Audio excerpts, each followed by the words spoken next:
So I need to talk about this because how is this supposed to represent schizophrenia?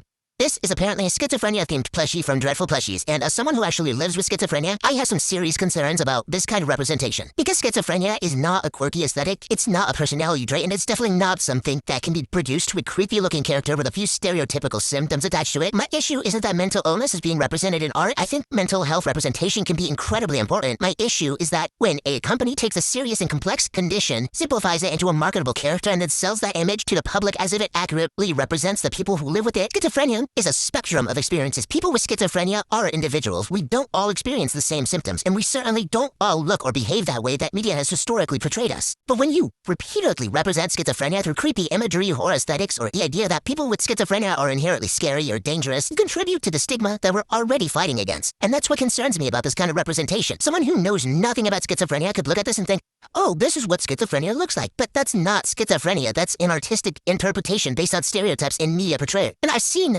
similar criticism from, specifically, there was a comment going into this on another video of someone with autism who was commenting about their specific plushie from their collection, saying how it almost infantilized their condition. And that's where I think the larger conversation needs to happen. Because when you're creating products about real people's disabilities and mental health conditions, you have to think about the message you're sending. Are you actually representing the people who live with these conditions, or are you just creating a fictional image of us based on what you've seen in movies, television, or social media, and then selling that image literally right back to us? Because representation shouldn't just be about making a condition recognizable. It should be about representing people with nuance and humanity. If you're going to profit from representing our experiences, then I think it's completely fair for us to ask, who did you consult? Who did you listen to, and how did you make sure that the people you're representing weren't reduced to a stereotype? Because people with schizophrenia deserve to be seen as people first, not as scary characters, not as a horror aesthetic, and not as a profitable stereotype. That's just my perspective, though. And I'm genuinely like to hear what other people, especially people who actually live with these other conditions, think about this kind of representation.